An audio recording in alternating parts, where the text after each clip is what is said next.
ஏற்கனவே வாங்கியதை விட, ஏற்கனவே போட்டதை விட கிட்டத்தட்ட 70,000 வாக்குகள் குறைந்திருக்குது. அப்ப பெர்சன்டேஜ் உயர்ந்திருக்குன்னு சொல்றது ஒரு பெரிய பெருமை கிடையாது. அந்த மாதிரி சீட்டிங் கம்பெனி இது. இப்படி பணத்தை கொடுத்துட்டு விஜயை நம்பி ஏமாந்துருக்காங்க. குறைஞ்சபட்சம் ஒரு போட்டோ எடுத்துருக்கலாம் அப்படின்னு நினைச்சது கூட அவங்களுக்கு கிடைக்கலன்னு ஒண்ணுதான் அந்த 6 கோடி ரூபாய் எங்களுக்கு ஏமாத்திட்டாருன்னு சொல்லி புகார் கொடுத்திருக்காரு. சோ அதிகமான வாக்குப்பதிவு கிடைத்ததற்கு நமக்கு வந்திருக்கிற தகவலின்படி பாத்தீங்க அப்படின்னா, செந்தில் பாலாஜியினுடைய கரம், அவருடைய தேர்தல் பணி, அவருடைய களப்பணி அங்கே வேலை செய்திருக்கிறது அப்படிங்கிறது தான். அதனாலதான் வாக்கு சதவீதம் அதிகமா இருக்குது. இது விஜய்க்கு ஒரு மிகப்பெரிய ஆப்பு.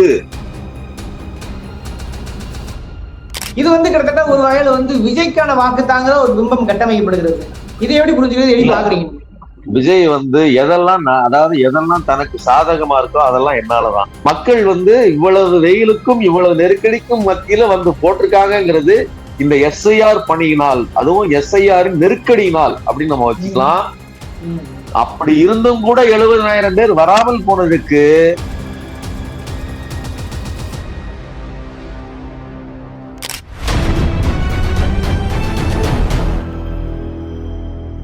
அறக்கழகம் பார்வையாளர்களுக்கு வணக்கம். நாம் சந்திக்கிற அரசியல் ஆளுமை, அரசியல் விமர்சகர், ஊடகவியலாளர் திரு சுமன் கவி அவர்கள். வணக்கம். வணக்கம். வணக்கம். எல்லா ஊடகங்களும் ஒரே மித்த கருத்தோடு வரலாற்றில் காணாத, வரலாற்றில் பார்க்காத வாக்கு சதவீதம் உயர்ந்திருக்கிறது என்பதுதான் நேற்றைய 6 மணியிலிருந்து இன்றைய பொழுது முழுக்க ஊடகங்கள் அது ஊதி பெருசாக்கிறதுனவா உள்ளனவா என்று தெரியவில்லை. ஆனால் முழுக்க இதான் பேசும்போது குறிப்பாக விஜய்க்கு விழுந்த வாக்குனாலதான் இந்த மாதிரி கூடி போச்சு அப்படிங்கிற ஒரு பேச்சும் தொடர்ந்து இருந்து கொண்டிருக்கிறது. முதற்கட்டமா எப்படி பாக்குறீங்க? அதாவது எஸ்ஐஆர் பணிகளுக்கு பிறகு பாத்தீங்கன்னா கிட்டத்தட்ட ஒரு 6.5 கோடி வாக்காளர்கள்ல இருந்து 5.5 கோடி வாக்காளர்களாக 1 கோடி வாக்காளர்கள் கழிக்கப்பட்டு விட்டார்கள். அவர்கள் அது முழுவதும் வாக்காளர்களா அல்லது இடம்பெயர்ந்து போனவர்கள் அப்படிங்கிற, அதாவது ஒவ்வொரு இடத்துல இருந்து ஒரு இடம் மாறி போனவர்கள் அப்படிங்கிற காரணங்கள் இருக்குது. அந்த எஸ்ஐஆர் குளறுபடிகளை பத்தி நம்ம ஏற்கனவே தனியா பேசியிருக்கிறோம். அது வேற சப்ஜெக்ட். பட் இந்த விவகாரத்தை பொறுத்தவரையிலும் பாத்தீங்க அப்படின்னா பெரும்பகுதியான வாக்காளர்கள் கழிக்கப்பட்டிருக்கிறார்கள் அல்லது இன்ஆக்டிவ் வாக்காளர்கள் அப்படின்னு வைக்கலாம். இப்ப நீங்க கழிக்கப்பட்டவர்கள்ல இடம்பெயர்ந்து போகணும்னு அவசியம் இல்லை. கார்டெல்லாம் வச்சிருப்பாங்க, ஆனா போட வர மாட்டாங்க. சரிங்களா? அப்ப இன்ஆக்டிவா இருப்பாங்க. அந்த மாதிரியான வாக்காளர்கள் பெரும்பாலும் கழிக்கப்பட்டிருக்கிறார்கள் அப்படின்னு நம்ம எடுத்துக்கலாம். அப்படி எடுத்துக்கிட்டீங்க அப்படின்னு சொன்னா கிட்டத்தட்ட 1 கோடி வாக்காளர்கள் போயிட்டாங்க அப்படின்னா, போன முறை பாத்தீங்கன்னா, அதாவது 2021 சென்னையினுடைய வாக்காளர் எண்ணிக்கை, நீங்க ஒரு சென்னை பகுதியை மட்டும் எடுத்துக்கங்க. சென்னையினுடைய வாக்காளர் எண்ணிக்கை 40 லட்சம். சரிங்களா? அதுல போலிங் பாத்தீங்க அப்படின்னு சொன்னா 24 லட்சம். 24,33,000 எக்ஸாக்டா சொல்றதா இருந்தா. சரிங்களா? இப்ப இந்த முறை 28 லட்சம் தான் வாக்காளர். ஆனா போலிங் பாத்தீங்க அப்படின்னு பாத்தீங்கன்னா 23,63,000. கிட்டத்தட்ட ஒரு என்ன சொல்றதுன்னா ஒரு 70,000 வாக்காளர்கள் ஓட்டு போடல. அதாவது கடந்த முறையோடு ஒப்பிடும் போது 70,000 கம்மி.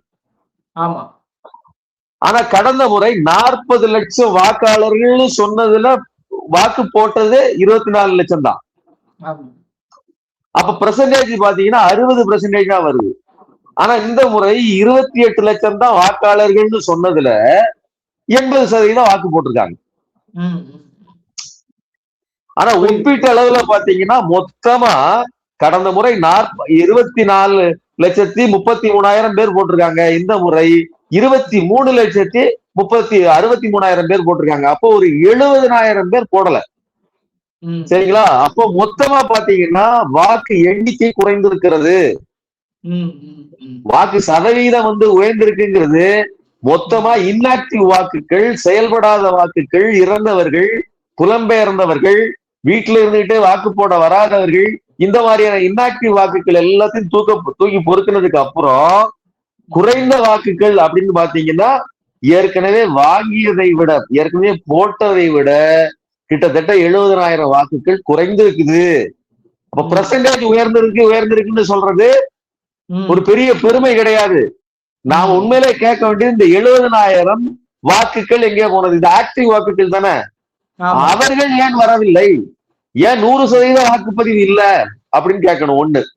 ம், இன்னொரு விஷயம் என்னன்னா, இந்த எஸ்ஐஆர்ல மக்களுக்கு வந்து ஒரு பெரிய நெருக்கடி இருக்குது. ம், ம். என்ன நெருக்கடி அப்படின்னு பாத்தீங்கன்னா, இப்ப வந்து சென்னையினுடைய நிலை இது. இதை ஒப்பிட்டு பாத்தீங்கன்னா தமிழ்நாடு முழுவதும் இதுதான் நிலைமை. சரி. வாக்குப்பதிவு பொதுவா இன்னொன்னு முக்கியமான விஷயம் வந்து வெயில் ரொம்ப ரொம்ப அதிகங்க. ஆமா. ஏப்ரல் மாதத்துல இவ்வளவு வெயில் கொளுத்துது. இன்னைக்கு இப்ப கூட நியூஸ் போட்டிருக்கிறா, மே மாசத்தை விட மிக மோசமா இருக்குது வெயில். இப்ப நேற்றைய சூழ்நிலைகள்லாம் வந்து மக்கள் வந்து ஓட்டு போடுவதுங்கிறது பெரிய சாகசம் தான். அதுலயும் ரொம்ப வயசானவர்கள்லாம் வந்திருக்க வாய்ப்பே இல்லை. நிறைய வாக்காளர்கள் நானே போயிருந்தேன். நான் வந்து ஓட்டு போட போறதுல வந்து நிறைய வயதானவர்கள், ஏன் சக்கர நாற்காலியில இருந்தவங்க கூட வந்திருந்தாங்க. ம், ஆனால் பெரும்பகுதி பேர் வர முடியாத போலதுக்கு 70,000 பேர் வராமல் போனதுக்கு காரணம் இந்த வெயில் ஒரு முக்கியமான காரணம். ம், ம். சரிங்களா? அப்ப இதை கூட்டி கழிச்சு பாத்தீங்கன்னா இது ஒரு ரீசன். இன்னொன்னு, ஒருவேளை வந்து நான் என்ன சொல்றேன்னா ஒரு கான்சியஸா ஓட்டு போடணும். இவ்வளவு வெயில் அடிச்சாலும் இவ்வளவு பிரச்சனைகள் இருந்தாலும் நான் ஓட்டு போடணும்னு ஏன் ஒருத்தன் வர்றேன்னா, கடந்த தடவையை விட இந்த தடவை எஸ்ஐஆர்னு ஒண்ணு பண்ணிருக்காங்க. அதனால நம்ம வாக்கு இருக்குதா, நாம வந்து இருக்கிறோம் அப்படிங்கிறதுக்கான அந்த அடையாளம் இருக்குதா. என்னை குடிமகன் இல்லைன்னு சொல்லியிருந்த மோடி அரசு, நான் உயிரோட தான் இருக்கிறேன், நான் குடிமகன் தான், இந்த நாட்டின் குடிமகன் தான் அப்படின்னு உத்தரவாதப்படுத்த வேண்டிய தேவை எல்லாருக்கும் வந்துருது. கண்டிப்பா. ஆனா அப்ப அந்த மக்கள் வந்து இவ்வளவு வெயிலுக்கும் இவ்வளவு நெருக்கடிக்கும் மத்தியில வந்து போட்டிருக்காங்கிறது இந்த எஸ்ஐஆர் பணியினால், அதுவும் எஸ்ஐஆரின் நெருக்கடியினால் அப்படின்னு நம்ம வச்சுக்கலாம். ம், அப்படி இருந்தும் கூட 70,000 பேர் வராமல் போனதுக்கு, ம். கடந்த முறையை விட வாக்குப்பதிவு குறைந்ததற்கு இந்த சூழ்நிலை ஒரு காரணம் அப்படின்னு நம்ம வச்சுக்கலாம். சரிங்களா? ஆனா ஒட்டுமொத்தமா பாத்தீங்கன்னா வாக்கு சதவீதம் உயர்ந்திருக்கு, ஆனா வாக்குப்பதிவு எண்ணிக்கை குறைந்திருக்கிறது அப்படிங்கிறத காட்டுற fact. ஓகே. ஆனா வந்து குறிப்பா கருத்து வந்து இப்ப தமிழ்நாடு முழுக்க கவனிக்கப்படும் ஒரு தொகுதியா மாறி இருக்கிறது. கரூர்ல கிட்டத்தட்ட 93% பதிவா இருக்கிறது. அதுக்கடுத்த லிஸ்டே பாத்தீங்கன்னா கிட்டத்தட்ட ஒரு 10 மாவட்டங்கள்ல 10-20 தொகுதிகள்ல 90 தாண்டி வாக்கு சதவீதம் உயர்ந்திருக்கிறது. இது வந்து கிட்டத்தட்ட ஒரு வகையில வந்து விஜய்க்கான வாக்கு தாங்கிற ஒரு பிம்பம் கட்டமைக்கப்படுகிறது. இதை எப்படி புரிஞ்சுக்கிறது, எப்படி பாக்குறீங்க? விஜய் வந்து அதாவது எதெல்லாம் தனக்கு சாதகமா இருக்கோ அதெல்லாம் என்னாலதான், எதெல்லாம் தனக்கு சாதகம் இல்லையோ அதெல்லாம் அடுத்தவங்களால, எதெல்லாம் தன்னால உண்மையிலே நடந்துச்சோ அதையும் கூட அடுத்தவங்க மேல சாட்டிக்குது. 41 பேர் செத்துருக்காயா, அது மட்டும் இல்ல, பல்வேறு நிகழ்வுகள்ல இதோட 55 பேருக்கு மேல செத்துட்டான்.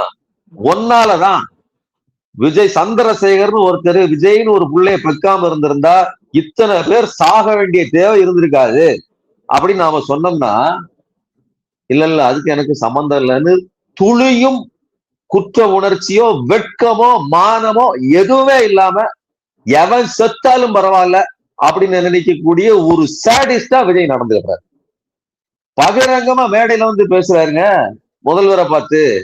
என்கிட்ட நீங்க வந்து ஆறுதல் சொன்னீங்க, சொல்லிட்டு சட்டமன்றத்துல போய் வந்து என்ன உன்னை தானே குற்றம் சொல்ல முடியும், நீ யாரு?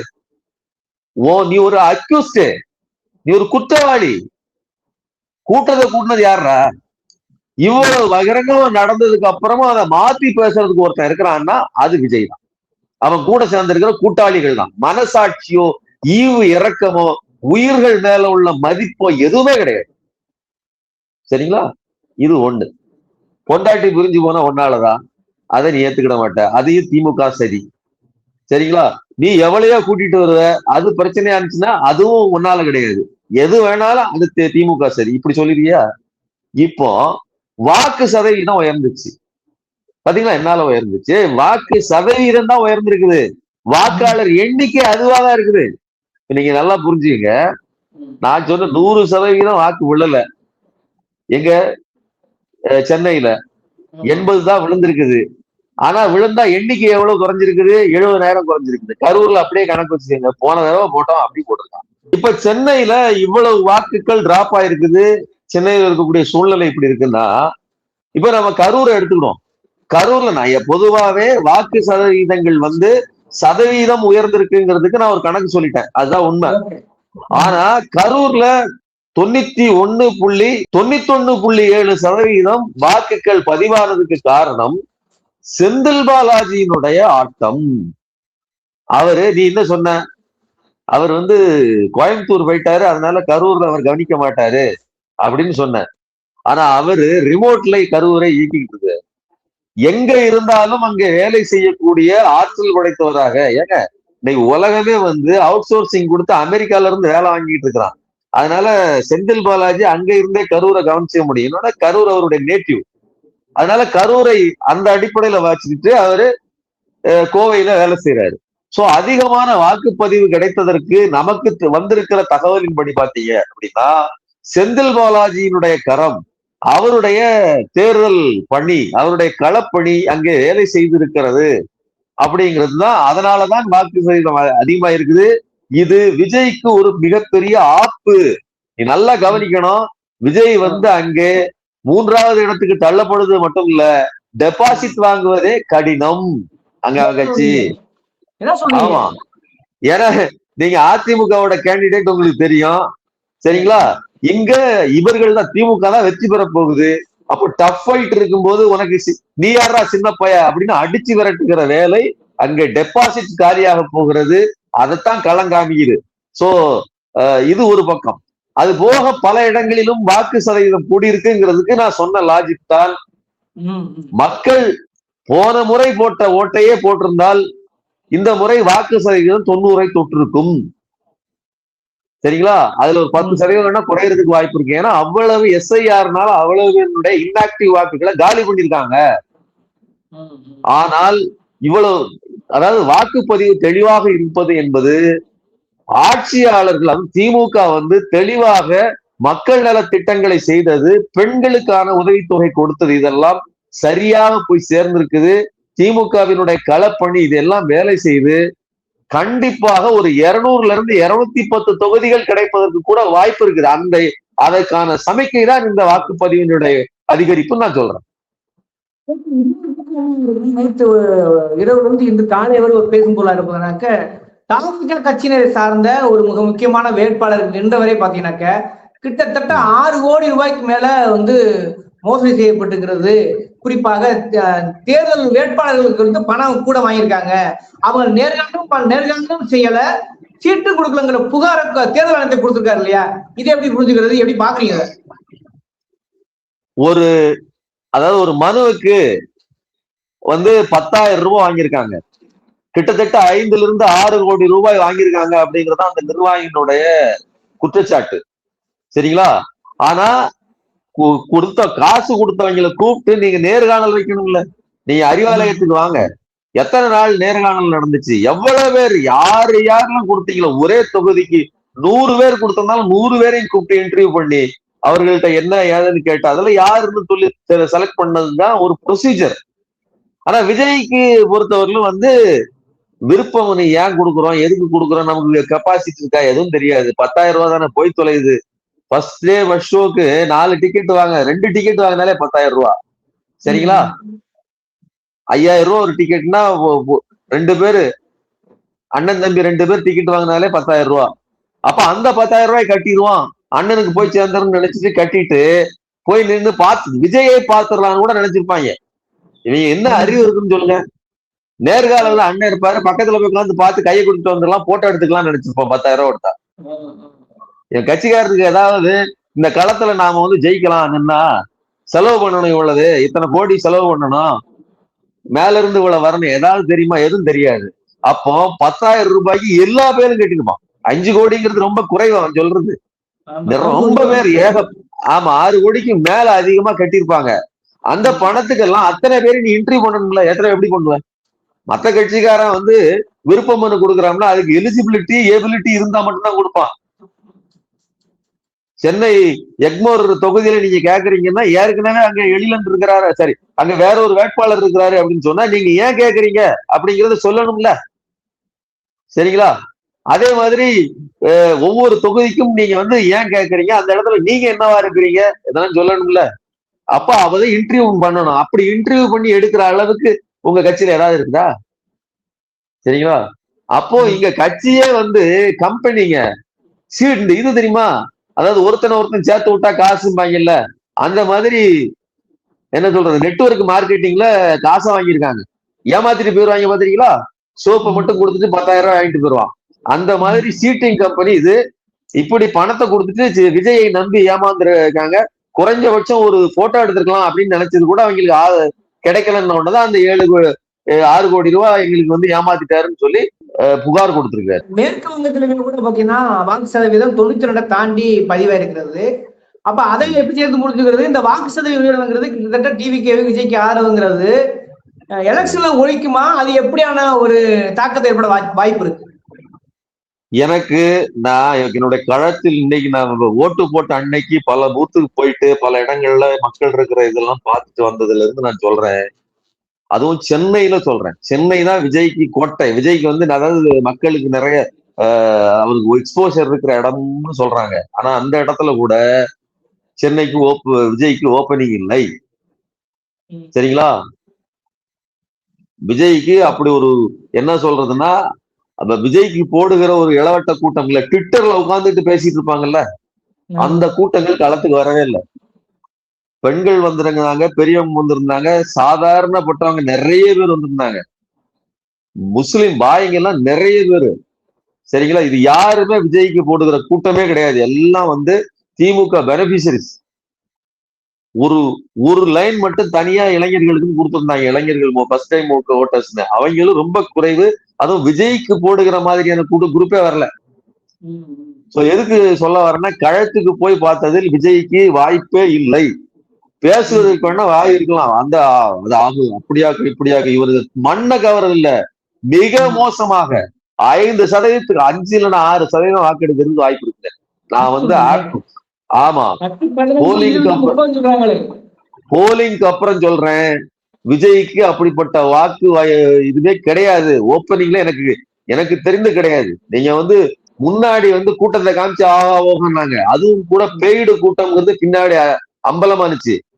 வேறு அதாவது மத்த ஊர்கள்ல எல்லாம் அந்தந்த ஏரியாவில இருந்து கூப்பிட்டுருவாங்க. மதுரையிலன்னா மதுரையில ஆள் கூப்பிடுவாங்க. மத்த கட்சிகள்ல இவன்ட்டு இருந்து திருச்சியில கூட்டம்னா வந்து எங்க செங்கல்பட்டுல இருந்து ஆள் கூப்பிட்டு வராங்க. ஆனா வெளியில இருந்து வர்றதா காமிக்கிறதுக்கு பைக்குக்கு 500 ரூபா 1000 ரூபா. சரிங்களா? இப்படி கூட்டித்தான் ஆள் கூட்டம் கூட்டிருக்க தவிர தானா சேர்ந்த கூட்டம் அப்படிலாம் கிடையாது. அந்த வேகம், அந்த விறுவிறுப்பு, விஜய் மேல உள்ள மோகம் குறைந்து விட்டது. அது வந்து நம்ம களத்திலே பார்த்தோம். ஆனால் தேர்தல் அன்னைக்கு மிக விஜய்க்கான ஓட்டுப்பதிவு, விஜய்க்கான நம்பருங்கிறது மிக மிக குறைவு. விஜய்க்கு ஆன வாக்குகளே கிடையாது. இது எஸ்ஐஆரின் காரணமாக கூடிய வாக்குகள். கழிக்கப்பட்டவர்கள் அதிகமாக இருப்பதால் மிச்சம் இருக்கிறவர்கள் வாக்கு முழுவதுமாக விழுந்திருக்குது. அது 80% தொட்டிருக்கிறது. இதுதான் மேற்கு வங்கத்திலையும், தமிழ்நாட்டுல மட்டும் இல்ல, மேற்கு வங்கத்துல இதே நிலைமைதான். கழிக்கப்பட்ட வாக்குகள் போக மித்த இன்ஆக்டிவ் வாக்குகள் போக மித்த வாக்குகள் விழுந்திருக்கிறது அப்படிங்கிறதா நம்முடைய கருத்து. ஓகே, உங்க விமர்சனங்களை அப்படியே மக்கள் மாறிக்கு விட்டுவிடுறேன். விவாத சூழல் அறக்களத்துக்கு நேரம் ஒதுக்கிறதுக்கு ரொம்ப நன்றி சார். நன்றி.